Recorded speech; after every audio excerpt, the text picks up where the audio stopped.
Ladies, gentlemen, and non-binary friends, you have sat with me as I went over 20 albums that I really, really liked in 2022. Now, I have 10 more albums to go through, and then it will be all over.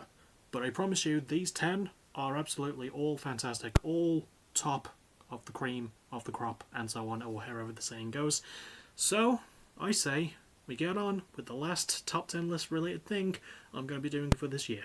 And number 10, Give Me a Hug. It is Sarcasm with their latest album, Conditional Love. So this is a band I knew absolutely nothing about before this album dropped, and it's kind of a shame because this is their last album. It's going to be their last album for a while because they are taking a hiatus now that this has come out.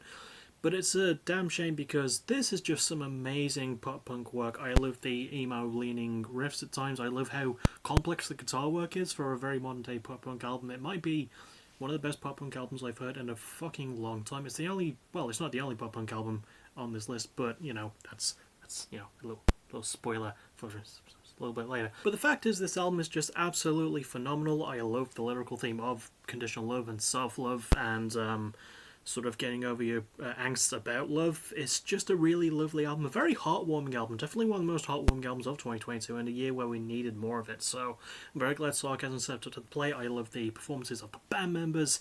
Everyone puts in the fantastic work, even the lead singer. They do a great job, especially on the guitar as well. Some really good riffs, really good solos.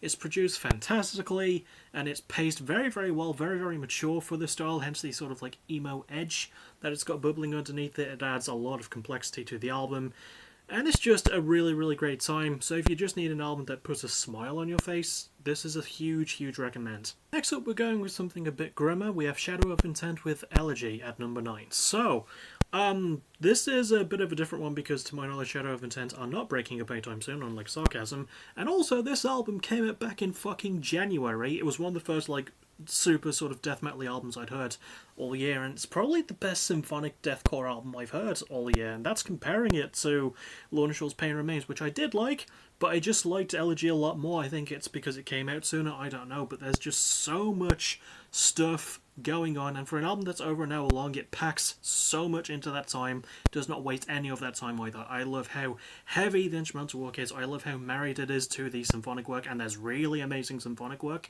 which is fucking saying something again. The performance is just so much hard work and blood, sweat and tears are poured into this one. I love the conceptualized sort of story about the afterlife that it tells.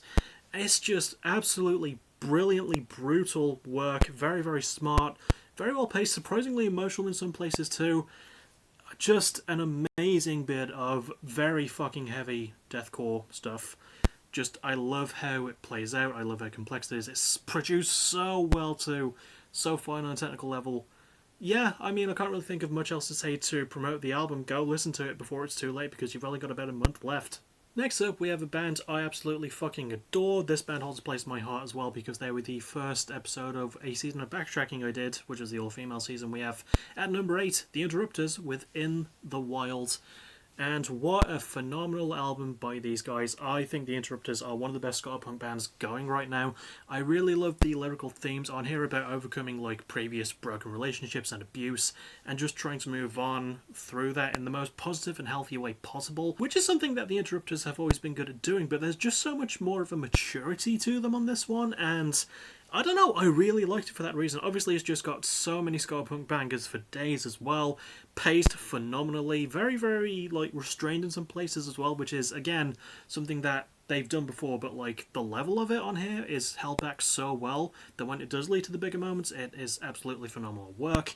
There's not much experimentation to it, but it is so clean in pretty much all of its areas. I love, again, the lyricism, I love the performances. Amy Interrupter herself is a phenomenal vocalist. I've always loved her sort of deeper sounding voice, and she delivers it so well. So much emotion on her tone as well. Yeah, this is just a very, very good album, and much like Just Friends' album Hella, it's just going to make you smile. So if you want to smile, go in the wild. And now we go to a bit of a sad time at number 7 with one of my all-time favourite bands, Counterparts, and their newest album, A Eulogy for Those Still Here, which is uniquely an album not about what we have lost, but what we will lose. And again, I'm very sad that one of the band members, Katz, passed away. Rest in peace, Kuma. He was an adorable kitty. I wish I could have met him. But also, Counterparts, they're one of the bands I'm very, very biased towards. I love all of their work. and this is easily some of their best work. I love the emotion on display in terms of the storytelling. It does detail things of grief, of loss, and again, that's for things that we still have, that's for things that we will lose, and it's a very well told story in that way. I love how beautifully sort of ethereal the album is in some places. It's a much sort of like lighter album in that sense, but it's still very much vintage counterparts, post-hardcore stuff. Love how heavy it packs in the more hardcore and punk edge at times, but it's mostly a post-hardcore sort of album in terms of its sound and delivery. It's got phenomenal production to boot too. Brendan Murphy is still one of my favourite post-hardcore leaning vocalists going as well. It's just a really good album. It's not the happiest one, but it will make you thankful for what you do have, so much like you should appreciate the things you have before they're gone, appreciate this album before the year is out. At number 6, we have Tala with The Generation of Danger. These are one of my favourite new bands in a while. Last year, well not last year, the year before, for 2020, their album Metriphagy was number 2, and much like Metriphagy, The Generation of Danger is a concept album, this time about a scientist who goes off the rails when his latest invention is shrugged under the rug. I'm actually writing like a sort of essay sort of thing about it right now, which I should get back to work on at some point. But the fact is, it's still great storytelling, but more than that, the album is just absolutely dripping with the sort of like dark coolness to it, and that is in no small part due to Justin Bonnet and his naturally given charisma, something which I severely lack. I just love his vocal work. He actually goes for a lot of vocal techniques that he doesn't usually do. He's phenomenal to listen to. Everyone's great as well. I love how heavy the guitar work is. The drum work is especially smashing. Shout out to Max Portnoy, he does a fantastic job. I love the turntable stuff too. I love how the album flows, even though it's not in really a linear story. The production is phenomenal as well. I love it when metal drums sound like actual drums, and yeah, it's kind of a simple thing to say, but it really fucking works on this album.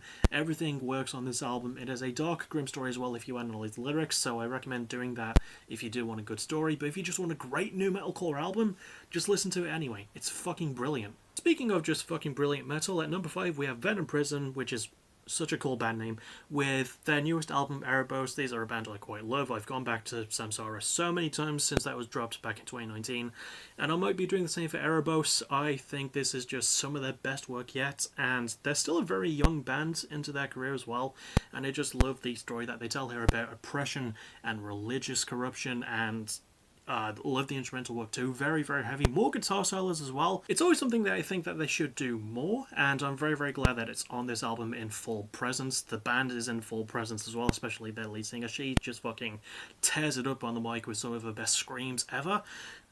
Again, production-wise, very, very raw, but very, like, it's supposed to be that way. It's got a very acidic delivery to it, and the structuring is phenomenal too. Paced out very, very well.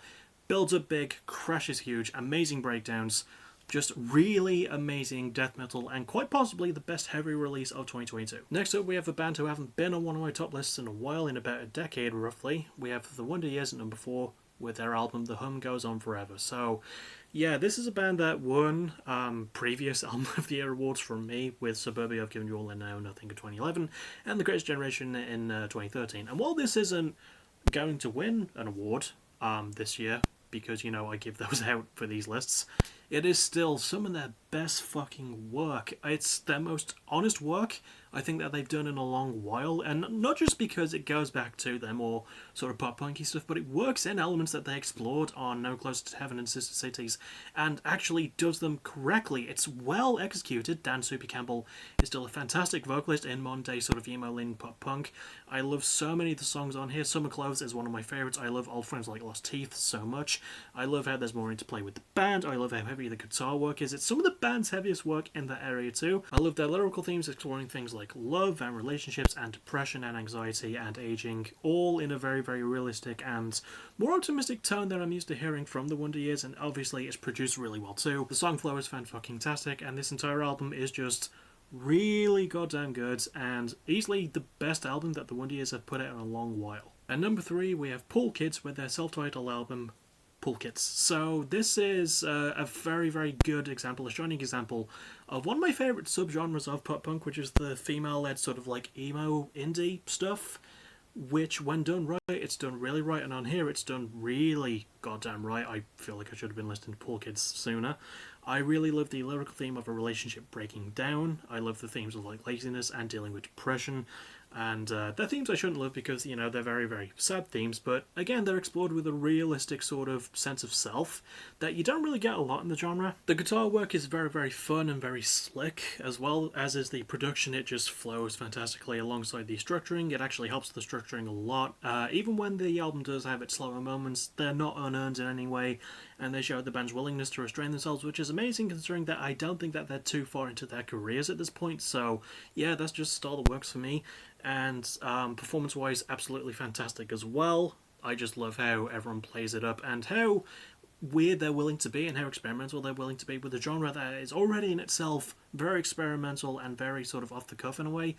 But Pool Kids have seem to be perfecting it for a very newish band. So if you want a great example of a genre I personally love, go for this one. At number 2, we have another case of my bias kicking in, as we have Stick to Your Guns with their album Spectre. This is some phenomenal hardcore punk, yes, but also it's not just because I'm biased, it's because the album is absolutely fucking brilliant. And I didn't even listen to it back a whole lot, but when I did listen back to it very recently, I was like, yeah, no, this is an absolute top tier album, definitely top 3 worthy. And I'll tell you what number 1 is in a bit, but first let me just wax poetic about Spectre. It is absolutely brilliantly brutal, some of the heaviest work in a long while, some of the more daring and experimental work, and some of the most vulnerable in terms of its lyrics as well as a sort of political lean with themes of like political corruption and depression and just really amazing themes that are very, very well explored. It's something that Stick to Your Guns have always done, but, you know, they do it because they do it really fucking well. The performances are great. I love Jesse Barnett's vocals. He's definitely improved so much. He's an amazing punk vocalist all in all, but like I love how he sounds on here, especially his delivery and his emotional tone have delivered. They over deliver at times, which is really, really good. It's also produced slick as hell with so many fun ideas that the band really haven't explored before, and considering this is their first album in 5 years, I'm glad that they didn't just make another Stick to Your Guns album. They made another fantastic Stick to Your Guns album. So yeah, it's absolutely a top 3 album. Pacing wise as well, I love how experimental it is and how it lives up to those expectations and delivers on those too.